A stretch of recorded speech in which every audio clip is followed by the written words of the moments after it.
Hello दोस्तों, स्वागत है आपका अपने यूट्यूब चैनल मैथ डोजो में। सिद्धार्थ वर्मा। आज की वीडियो में देखेंगे त्रिविमीय ज्यामिति की सवाल देखेंगे, मोस्ट इंपॉर्टेंट जो पेपर में आने वाले हैं। जैसे कि हमारा पहला सवाल दिया है, इसमें कहता है यदि एक रेखा की दिक् की कोज्या के है तो के का मान ज्ञात कीजिए। अब इसमें देखिए हम क्या करेंगे, सबसे पहले जो इसका जो सूत्र होता है वो हमको सबसे पहले देख लेते हैं क्या होता है। इसका जो सूत्र होता है वो क्या होता है, दिक्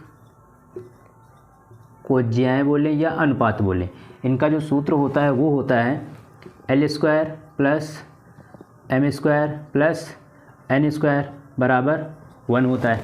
अब देखिए क्या करेंगे, जो इसमें इसकी दिक् कोज्याएँ दी हैं इनको हम लेट कर लेते हैं। इसका मतलब मान लेते हैं हम लेट, जो हमको L दिया है L बराबर हम मान लेते हैं K, फिर K दिया है तो M बराबर मान लेते हैं K, और फिर K दिया है तो N बराबर भी K मान लेंगे। अब क्या करेंगे, इसको हम समीकरण नंबर 1 मान लेते हैं। अब देखिए L का मान K, M का मान K, N का मान K। अब क्या करेंगे, इन सब मानों को क्या करेंगे, समीकरण नंबर 1 में रख देंगे। तो क्या लिखेंगे, L का M का N के मान समीकरण नंबर 1 में रखने पर। अब ये जो मान हमारे निकले हैं ये किस में रखेंगे, समीकरण नंबर 1 में रखेंगे। तो समीकरण नंबर 1 क्या है, L²। तो L की जगह पर क्या होगा, K होगा। L पर स्क्वायर लगा है तो K का भी स्क्वायर हो जाएगा, प्लस लगा लेंगे। M की जगह पर क्या है, K है, तो K स्क्वायर है तो स्क्वायर लगा लेंगे, प्लस N की जगह पर क्या लिखेंगे, K है तो K लिखेंगे। तो यहाँ पर क्या हो जाएगा, K² बराबर में क्या चलता है, 1 चलता है। अब देखिए क्या करेंगे, इनको ऐड कर लेंगे, 1 2 3, ये कितना हो गया, 3K² बराबर 1 हो गया। अब 3 इधर गुणे में इधर जाएगा तो बटे में हो जाएगा, तो क्या हो जाएगा, K² बराबर 1/3 हो जाएगा। अब इधर से स्क्वायर हटेगा तो इधर क्या लग जाएगा, अंडर रूट लग जाएगा। तो ये क्या हो जाएगा, K बराबर, अब देखिए अंडर रूट अगर हटाएंगे तो अंडर रूट जब हटाते हैं, अंडर रूट से कोई भी संख्या बाहर रखते हैं तो क्या होता है, उसका मान जो रखते हैं वो प्लस माइनस में रखते हैं। तो ये क्या हो जाएगा, प्लस माइनस 1 किसका वर्गमूल होता है, 1 ही होता है। अंडर रूट 3 किसका वर्गमूल होता है, किसी का नहीं। तो इसमें क्या लिखेंगे, अंडर रूट 3 लिखेंगे। यही हमारा K का मान हो जाएगा, K बराबर प्लस माइनस 1/√3। अगला सवाल जो हमारा दिया है वो कहता है उन रेखाओं के बीच का कोण ज्ञात कीजिए जिनके दिक् अनुपात दिए हैं 4, -3, 5 तथा 3, 4, 5 हैं। अब इसमें कहता है, इसमें दिक् अनुपात दे दिया, कहता है इन रेखाओं के बीच, ये मतलब जो रेखाएं हमारी दी हैं दिक् अनुपात के रूप में, इनके बीच कहता है कि कोण हमको बताइए कि कितना होगा। तो देखिए हम क्या करेंगे, सबसे पहले जो दिक् अनुपात इसका दिया है, इसके 2 दिए हैं, तो जो पहला वाला है तो उसको मान लेंगे A1 बराबर 4, B1 बराबर -3 और C1 बराबर कितना मान लेंगे, 5 मान लेंगे। अब देखिए क्या करेंगे, जो इसका दूसरा दिया है उसमें हम क्या करेंगे, इसको मानेंगे A2 बराबर 3 है, B2 बराबर 4 है और C2 बराबर 5 है। अब देखिए क्या करेंगे, लिखेंगे माना दी हुई रेखाओं के बीच का कोण जो है वो क्या है, थीटा है। तब क्या होगा, थीटा बराबर एक सूत्र होता है A1 × A2 plus B2, B1 B2 plus C1 C2 बटे अंडर रूट, एक ब्रैकेट में A1 का स्क्वायर होगा और दूसरे में क्या होगा, दूसरे का स्क्वायर। तो मतलब A1 का स्क्वायर प्लस B1 का स्क्वायर प्लस C1 का स्क्वायर। दूसरे में क्या होगा, A2 का स्क्वायर, B2 का स्क्वायर, C2 का स्क्वायर। अब देखिए क्या करेंगे, इसके जो मान है वो रख देंगे। अब देखिए A1 का मान कितना है, 4 है, तो यहाँ पर कितना लिखेंगे, 4 गुणे, जब 2 संख्याएं यहाँ पर दी हैं, 2 संख्याओं में कोई भी सिंबल नहीं है तो उसमें जो सिंबल नहीं होता है वहाँ पर क्या होता है, गुणे का निशान होता है। तो गुणे का निशान लगाएंगे। A2 कितना दिया है, 3 दिया है तो 3 लिखेंगे, प्लस B1 कितना है, -3, तो -3 लिखेंगे। अब देखिए B2 कितना है, B2 4 है तो गुणे 4 लिखेंगे, प्लस C1 कितना है, 5 है, और C2 कितना है, ये भी 5 है, बटे अंडर रूट। अब देखिए A1 का स्क्वायर, यहाँ पर क्या लिखेंगे, A1 का स्क्वायर प्लस B1 का स्क्वायर प्लस C1 का स्क्वायर। A1 कितना है, 4 का स्क्वायर प्लस अब देखिए यहाँ पर प्लस है और b1 का जो मान है वो क्या है -3 है, तो यहाँ पर क्या लगेगा माइनस लगेगा, माइनस का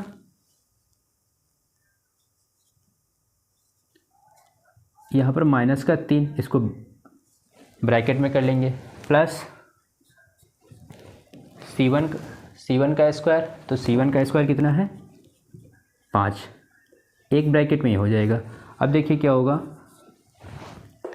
a1 का स्क्वायर हो गया, अब b1 c1 ये हो गया, अब क्या होगा a2 का स्क्वायर प्लस b2 का स्क्वायर प्लस c2 का स्क्वायर। अब a1 का स्क्वायर कितना दिया है, ये तो हो गया, a2 का स्क्वायर हमारा है 3 का स्क्वायर प्लस b2 का स्क्वायर कितना है 4 स्क्वायर प्लस c2 5, तो यहाँ पर क्या लिखेंगे हम 5 का स्क्वायर। अब देखिए क्या होगा, अगले स्टेप में इसको हम करेंगे cos थीटा बराबर, अब देखिए 4 तियाँ 12 हो जाएगा, प्लस माइनस हो जाएगा।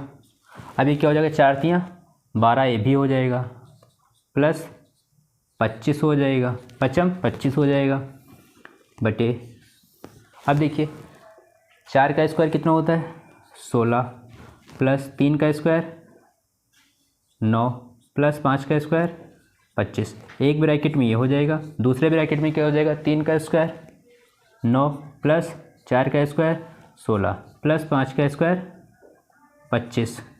अब देखिए क्या करेंगे, इसको इधर लिखते हैं।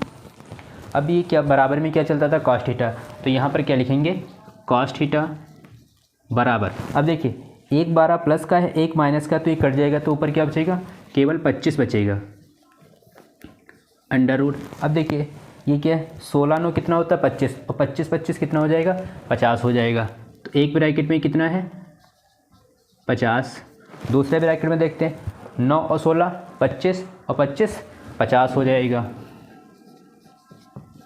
अब क्या होगा cos थीटा बराबर ऊपर है 25। अब देखिए जब अंडर रूट के अंदर क्या होता है, जब दो संख्याएं सेम होती हैं और दोनों के बीच में मल्टीप्लाई का निशान होता है, तो उसमें की एक संख्या बाहर निकल आती है। अब इसमें देखिए 50 × 50 है, तो क्या होगा 50 बाहर निकल आएगा, तो ये क्या हो जाएगा 50 हो जाएगा, 25 से कम 25, 25 दूना 50, तो ये क्या हो जाएगा cos थीटा बराबर 1/2 हो जाएगा। अब ये 1/2 जो होता है ये cos कहाँ पर होता है cos 60 पर होता है, तो ये क्या हो जाएगा cos थीटा बराबर, यहाँ पर क्या लिखेंगे cos 60 डिग्री, cos कट जाएगा तो क्या बचेगा, थीटा का मान जो हमारा निकल के आया है वो कितना निकल के आया है 60, और इसमें कहता क्या था कोण कहता था, तो इनके जो हमारे दिक् अनुपात दिए थे इनके बीच जो कोण होगा वो क्या होगा थीटा बराबर 90 डिग्री, यही हमारा आंसर है। अगला सवाल कहता है एक रेखा x, y तथा z अक्ष के साथ 90 डिग्री तथा 135 डिग्री तथा 45 डिग्री का कोण बनाती है, रेखा की दिक् को ज्याय ज्ञात कीजिए। अब देखिए इसमें क्या होगा, सबसे पहले जो हम क्या करेंगे, माना रेखा की दिक् को ज्याय जो होती हैं वो हमने मान लिया L, M तथा N, तीन जो है इसकी दिक् को ज्याय होती है वो हमने मान लिया। अब देखो इसमें क्या करेंगे, एक एक का मान निकालेंगे। जैसे पहला क्या है L है, तो L जो होगा वो कितना होगा 60 के बराबर होगा, M जो होगा वो कितने के बराबर होगा 135 के बराबर होगा, और N जो होगा वो किसके बराबर होगा 45 के होगा। अब देखिए इसमें क्या करेंगे L बराबर, अब देखिए जब इसमें हम क्या करेंगे दिक् को ज्याय निकालते हैं तो L, तो इसके बराबर L जो होता है वो किसके बराबर में होता है cos थीटा के बराबर होता है। अब देखिए क्या करेंगे हम cos, अब थीटा का मान देखो क्या दिया है 90 दिया है, L के लिए कितना दिया है 90 डिग्री दिया है, तो यहाँ पर हम क्या लिखेंगे 90 डिग्री लिखेंगे, और cos 90 डिग्री पर जो इसका मान होता है वो क्या होता है 0 होता है। इसका मतलब L की जो दिक् को ज्याय होगी वो कितनी होगी 0 होगी। इसी प्रकार हम निकाल लेंगे M बराबर M का मान कितना दिया है 135। अब देखिए बराबर में क्या होगा, जब दिक् का अनुपात निकालेंगे तो इसके बराबर में क्या होता है cos थीटा होता है। अब cos थीटा, अब देखिए थीटा का मान कितना दिया है 135 दिया है, तो यहाँ पर क्या लिखेंगे हम cos 135 डिग्री लिखेंगे। अब देखिए cos 135 डिग्री का जो मान होता है वो होता है माइनस का 1/√2 होता है। ये क्या होता है, cos 135 का जो मान होता है वो होता है -1/√2 होता है। अब देखिए ये किसका मान निकल के आया, m। इसका मतलब m की जो दिक् कोज्या होगी वो कितनी होगी, -1/√2 होगी। अब देखिए इसी प्रकार निकालेंगे हम n की, तो n तो इसमें क्या होगा, cos थीटा होगा। अब देखिए इसमें थीटा का मान इसके लिए क्या दिया है, 45 दिया है, तो cos 45, तो यहाँ पर हम क्या लिखेंगे, cos 45 डिग्री लिखेंगे। अब देखिए cos 45 का मान क्या होता है, 1/√2। इसका मतलब ये n का मान निकला है। अब n के लिए जो दिक् कोज्या दी है वो कितनी दी है, 1/√2। तो यहाँ पर हम क्या लिखेंगे, अब रेखा की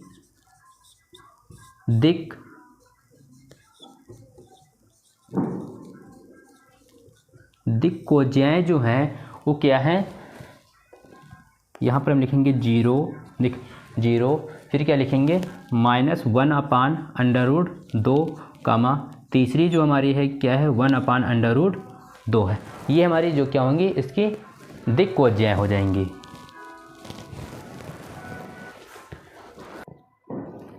कहता है यदि एक रेखा x, y तथा z अक्ष की धनात्मक दिशा के साथ क्रमशः 90 डिग्री 60 डिग्री तथा 30 डिग्री का कोण बनाती है तो रेखा की दिक् की कोज्या ज्ञात कीजिए। तो इसमें क्या करेंगे, सबसे पहले ये सवाल जो दिया है बहुत बढ़िया सवाल है, NCERT का है, पेपर में आ सकता है। इसमें अब क्या करेंगे, सबसे पहले इसकी दिक् कोज्याएँ हम मान लेते हैं, तो लिखेंगे माना रेखा की दिक् कोज्या जो होगी वो क्या होगी हमारी, L, N तथा N, ये हमारी दिक् कोज्याएँ होंगी। अब देखिए इसमें कहता है कि धनात्मक दिशा के साथ, x अक्ष की धनात्मक दिशा के साथ क्रमशः 90, 60, 30 अंश का कोण बनाती। तो देखिए इसमें क्या होगा, L का मान L जो होगा वो देखिए पहले है, तो इसका पहला मान क्या है, 90 डिग्री है, तो L का जो मान होगा वो किसके साथ होगा, 90 के साथ में होगा। तो क्या लिखेंगे, cos थीटा। अब देखिए cos थीटा, तो cos थीटा का मान देखो कितना दिया है, 60 डिग्री दिया है, तो यहाँ पर कितना लिखेंगे हम, 60 डिग्री लिखेंगे। अब cos 90 लिखेंगे। अब cos 90 जो होता है ये कहाँ, इसका मान क्या होता है, 0 होता है, तो L का मान कितना निकल के आएगा, 0 निकल के आएगा। अब क्या है, m। अब दूसरे नंबर पे इसमें क्या है, 60 दिया है, तो क्या लिखेंगे, m बराबर cos थीटा। तो cos थीटा का मान कितना दिया है, 60 डिग्री दिया है, और cos 60 का जो मान होता है वो कितना होता है, 1/2। इसका मतलब m का मान जो निकल के आया है वो कितना निकल के आया है, 1/2 निकल के आया है। अब n बराबर क्या लिखेंगे, cos थीटा। तो थीटा बराबर, अब देखिए थीटा का मान कितना दिया है, 30 दिया है, तो यहाँ पर कितना लिखेंगे, 30 लिखेंगे, 30 डिग्री लिखेंगे। अब cos 30 का जो मान होता है वो कितना होता है, √3/2 होता है। n का मान निकला है। अब देखिए L, M, N 3 मान निकला है, तो यहाँ पर लिखेंगे रेखा की दिक् कोज्या कहता था याद करने को, तो कोज्याएँ हमारी क्या हो जाएंगी, 0, 1/2, √3/2। यही हमारा आंसर हो जाएगा। अगला सवाल है, बहुत अच्छा सवाल है, ये पेपर में आने की संभावना पूरी है। इसमें कहता है कि बिंदु P जो दिया है वो दिया है 1, -3, 4 तथा Q जो दिया है वो दिया है -4, 1, तो के बीच की दूरी याद करने को कहता है। मतलब P, ये पहला बिंदु P है और दूसरा बिंदु क्या है, Q। P और Q के बीच की दूरी कहता है निकालने को। तो देखो सबसे पहले हम क्या करेंगे, P का जो पहला मान होगा तो इसको मान लेते हैं x1 बराबर 1 दिया है हमको, और y1 बराबर हमको -3 दिया है, और z का मान जो हमको दिया है, z1 का मान दिया है 4। इसी प्रकार से इसको मान लेंगे तो x2 बराबर हमको कितना दिया है, -4 दिया है, कामा y2 बराबर कितना दिया है, 1 दिया है, और z2 बराबर कितना दिया है, 2 दिया है। अब इतना करने के बाद में अब क्या कहता है कि बीच की दूरी याद कीजिए, किसके बीच की दूरी, p और q के। तो यहाँ पर लिखेंगे p q के बीच की दूरी। जो इनके बीच की दूरी होगी उसका एक सूत्र होता है √ x2 - x1 का होल स्क्वायर, फिर बीच में लगाते हैं प्लस। अब क्या करेंगे, x का पद हो गया, अब लिखेंगे y का। तो यहाँ पर क्या होगा, y2 - y1 का होल स्क्वायर। अब क्या करेंगे, फिर प्लस लगाएंगे, अब लिखेंगे z2 - z1 का होल स्क्वायर। अब देखिए क्या करेंगे, हम √ लगाएंगे। अब देखिए x2 का मान कितना दिया है, इसमें -4 दिया है, तो यहाँ पर क्या लिखेंगे, -4। फिर बीच में क्या है, माइनस है, तो माइनस लगाएंगे। x1 का मान कितना दिया है, 1, तो यहाँ पर क्या लिखेंगे, 1 लिखेंगे, होल स्क्वायर लगा देंगे, फिर प्लस लगाएंगे। अब क्या है, इसमें y2 - y1 है, तो यहाँ पर क्या करेंगे हम, y2 का मान कितना दिया है, -3 दिया है, तो -3, फिर माइनस है तो माइनस। अब y1 का मान कितना दिया है, y2 का मान दिया है 1, फिर माइनस लगाएंगे। अब देखिए y2 का मान हमने लिख लिया, y1 का जो मान है वो क्या है, -3, तो माइनस और माइनस क्या हो जाएगा, प्लस हो जाएगा। इसकी जगह पर क्या लिखेंगे, 3 का स्क्वायर प्लस, फिर क्या है z2 - z1 का होल स्क्वायर। तो इसमें देखिए z2 का मान कितना दिया है, 2 दिया है, माइनस माइनस लगाएंगे। अब यहाँ पर क्या है, z1 है, तो z1 का मान इसमें कितना दिया है, 4 दिया है, होल स्क्वायर। अब क्या करेंगे, इसको सॉल्व कर लेते हैं।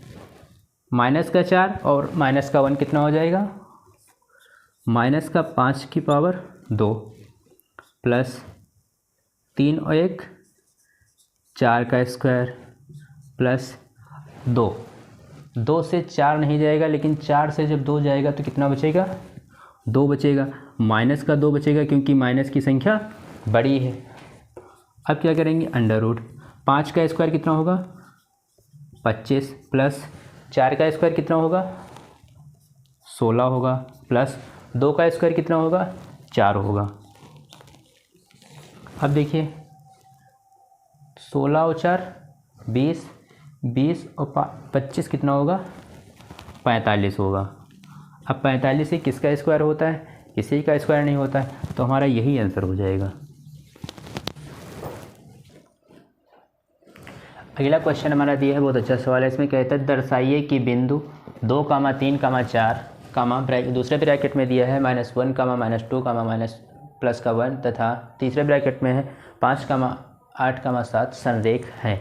फिर यही सवाल जो है, इसी प्रकार से एक दूसरा सवाल इसमें अथवा के तरफ पूछा गया है। इसमें कहता है सिद्ध कीजिए कि बिंदु A एक ब्रैकेट में है 1, 2, 7, 7, फिर दूसरे ब्रैकेट में क्या है 2, 6, 3, तीसरे ब्रैकेट में है 3, 10, -1 संरेख है। तो संरेख, इसमें लास्ट में देखो दोनों सवालों में क्या कहता है कि संरेख है। तो संरेख का मतलब सबसे पहले हम जान लेते हैं क्या होता है। संरेख में ये होगा, या तो इसमें से कोई 1-2 पद ऐसे होंगे जो उसमें से एक पद जो होगा उभयनिष्ठ। उभयनिष्ठ का मतलब ये होता है कि कॉमन कोई एक होगा, या फिर इनको हम सॉल्व करें तो उनके कोई सारे मान क्या हों, एक समान हो जाए, या उन्हीं को इनको जब सॉल्व करें तो 0 हो जाए। तो इसके कहने का मतलब ये है कि इसको हम 3 कंडीशन से जान सकते हैं कि संरेख है या नहीं है। नंबर 1, एक पद उभयनिष्ठ होगा। नंबर 2, इनके सारे मान क्या होंगे, एक समान होंगे। नंबर 3, या तो इनको सॉल्व करने पर उसका मान 0 आ जाए। ये 3 कंडीशन से हम जान पाएंगे कि यह संरेख है या नहीं है। तो इसमें अब देखते हैं, हमने मान लिया पहले को A मान लिया, दूसरे को हमने मान लिया B और तीसरे को मान लिया C। अब देखिए क्या करेंगे, जब ABCD हमने मान लिया, अब क्या करेंगे हम, तब रेखा A बी के दिक् अनुपात निकालेंगे। मतलब एक रेखा ये हमारी होगी ए बी और एक रेखा होगी बी सी और तीसरी रेखा हमारी क्या होगी ए सी होगी। तो क्या करेंगे हम ए बी पहले निकाल लेते हैं। तो इसका एक सूत्र होता है, इस सूत्र से निकालेंगे। एक सूत्र क्या होता है x2 कामा x2 माइनस x1 कामा y2 माइनस y1 कामा z2 माइनस z1। अब देखिए यहाँ पर कैसे निकालेंगे इसको, क्या है x2 माइनस x1। तो इसमें जो है ये x1 होगा, ये y1 होगा, ये z1 होगा, ये क्या होगा ये x2 होगा, ये y2 होगा, ये z2 होगा। अब देखिए इसमें क्या करेंगे हम x2 का मान क्या होगा -1, फिर क्या है माइनस, तो x1 का मान क्या होगा माइनस का 2 कामा, फिर क्या है y2 माइनस y1। तो देखिए y2 इसमें क्या है माइनस का 2 है, माइनस y1 कितना है 3 है, ये हो जाएगा, कामा लगाएंगे। फिर तीसरे ब्रैकेट में क्या है z2 माइनस z1। तो इसमें z2 क्या है 1 है, माइनस अब z1 इसमें कितना है 4 है, ये हो गया। अब इसको सॉल्व कर लेते हैं। तो ये क्या होगा प्लस माइनस माइनस जुड़ जाता है लेकिन सिंबल माइनस का ही रहेगा। तो कितना हो जाएगा माइनस का 3 कामा, ये कितना हो जाएगा माइनस का 5, ये कितना हो जाएगा माइनस का 3, क्योंकि माइनस के 4 से 1 जाएगा तो माइनस का 3 बचेगा। अब इतना करने के बाद में क्या करेंगे हम लिखेंगे तथा, अब ए बी निकाला है, अब क्या निकालेंगे रेखा बी सी निकालेंगे। रेखा बी सी के दिक् अनुपात निम्न है। अब निकालेंगे बी सी।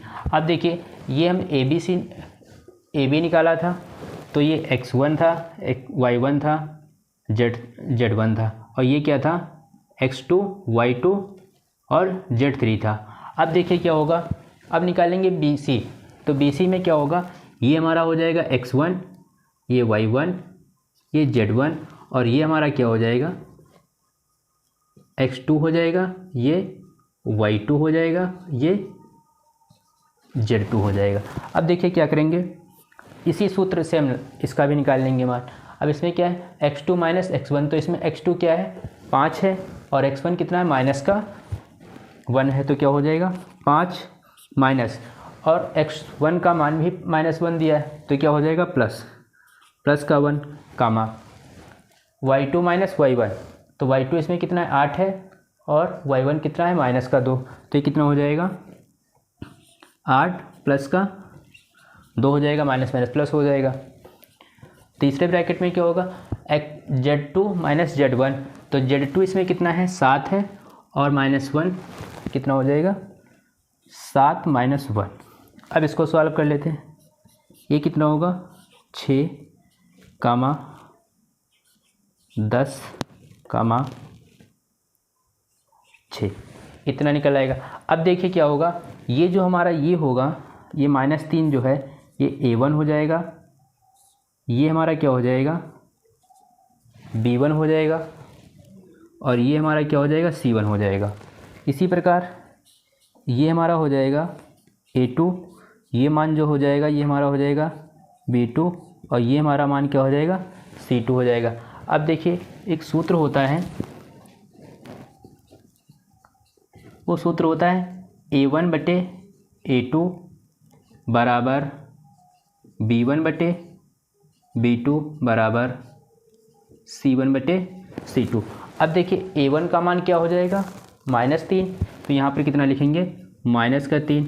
अब देखिए a2 का मान कितना हो जाएगा 6 हो जाएगा, बराबर b1 का मान कितना है -5, तो यहाँ पर कितना लिखेंगे -5 बटे b2 का मान कितना है 10 है, तो यहाँ पर 10 लिखेंगे, बराबर c1 का मान कितना है -3 है और c2 का कितना है 6, तो यहाँ पर कितना लिखेंगे -3 बटे 6।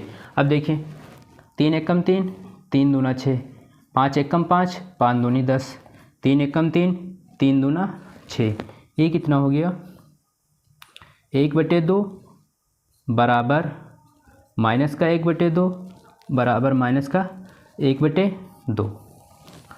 अब देखिए इसमें क्या कहता था, संरेख कहता था, तो इसके देखो तीनों मान बराबर आ गए, तो इसका मतलब ये संरेख है। और इसका एक कारण ये भी है कि इसमें देखिए ये जो हमने रेखा निकाली है BC और AC, यहाँ पर लिख लेंगे AB तथा BC में B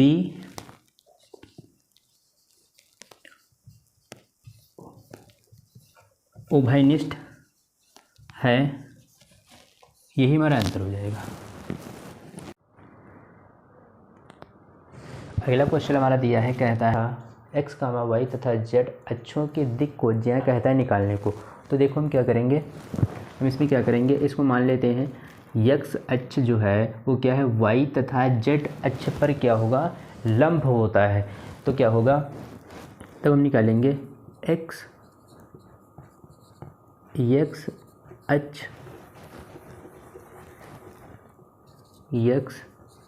अक्ष पर दिक् कोज्या।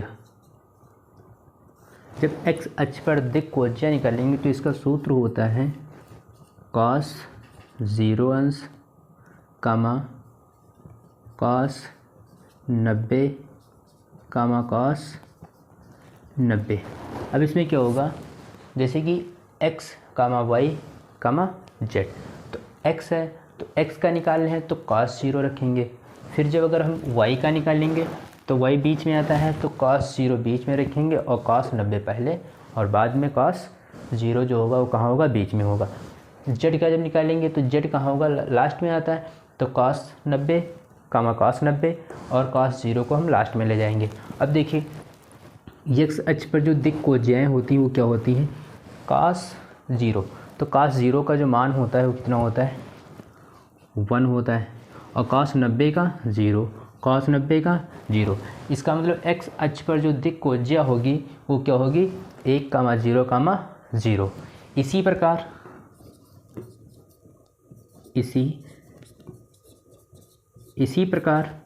प्रकार हम क्या करेंगे, y अक्ष पर निकालेंगे, y अक्ष पर दिक् कोज्या। इसी प्रकार जब x अक्ष पर हमने निकाले, अब y पर निकालेंगे तो क्या होगा, y बीच में है तो यहाँ पर क्या लिखेंगे, cos 90 कामा cos 0 डिग्री कामा cos 90, इतना हो जाएगा। अब देखिए क्या होगा, cos 90 का मान कितना होता है, 0, cos 0 का मान 1, cos 90 का मान 0, ये हो जाएगा। अब इसी प्रकार हम क्या निकालेंगे, z अक्ष पर निकालेंगे तो लिखेंगे तथा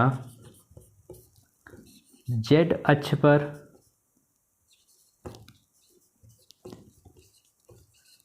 दिक् कोज्या।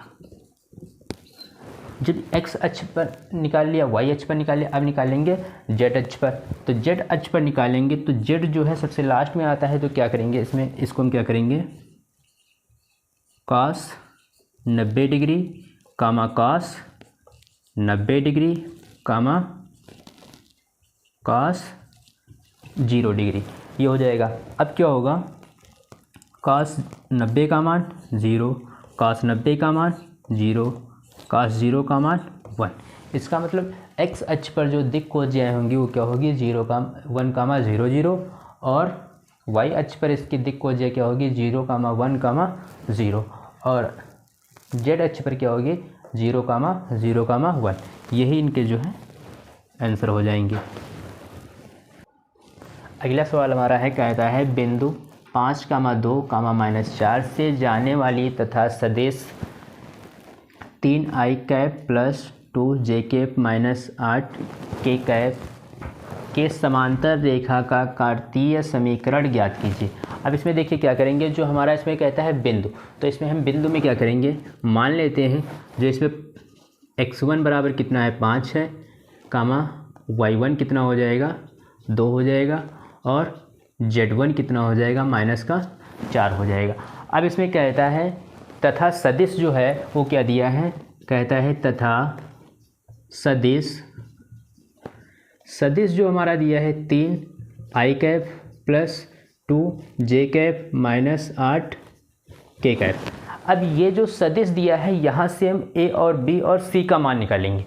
तो इसमें जो होगा आई जो होगा, आई का पद जो होगा वो ए होगा, जे का जो पद होगा वो होगा हमारा बी, तो यहाँ पर लिखेंगे बी बराबर 2, और के जो होगा वो होगा हमारा सी बराबर माइनस का 8। अब इतना है। अब क्या करेंगे, लिखेंगे अतः इसमें कहता है बिंदु 5, 2, -4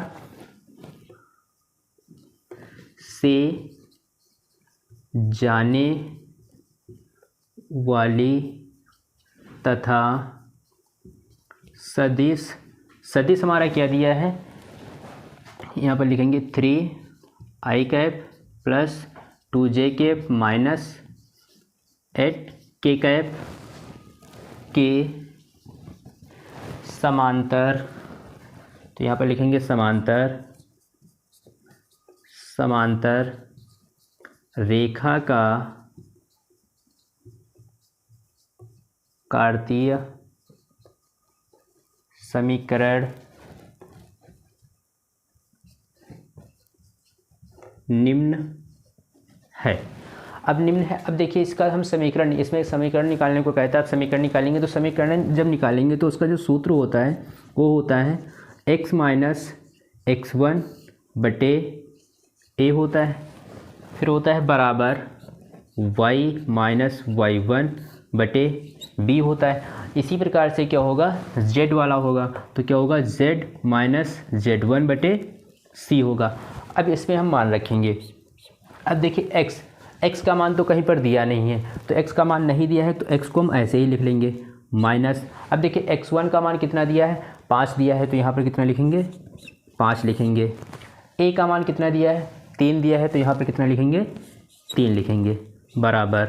अब देखिए y का मान कहीं पर नहीं दिया है तो y को हम जैसे कि तैसे लिख लेंगे माइनस y1 का मान कितना दिया है, 2 दिया है, तो यहाँ पर कितना लिखेंगे 2 बटे b का मान कितना दिया है, 2 दिया है तो 2 लिखेंगे बराबर z का मान कहीं पर नहीं दिया तो z को जैसे लिखा वैसे ही लिख लेंगे माइनस। अब देखिए यहाँ पर क्या है z1 का मान कितना दिया है, माइनस का 4, तो माइनस पहले से दिया है और माइनस ये क्या हो जाएगा प्लस 4 हो जाएगा बटे c का मान कितना दिया है माइनस 8। यही जो होगा हमारा कार्तीय समीकरण होगा।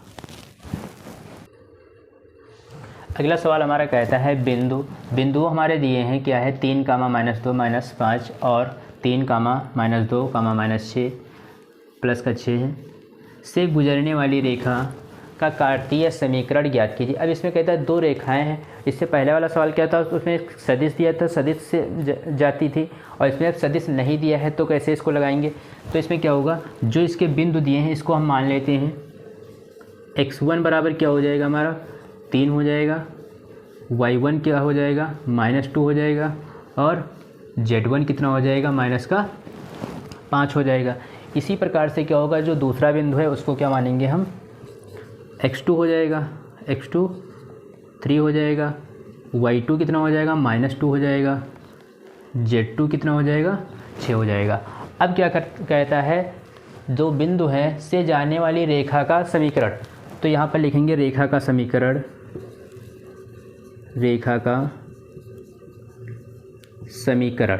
जब रेखा का समीकरण निकालेंगे तो इसका जो सूत्र होता है वो होता है x माइनस x1 बटे x2 माइनस x1।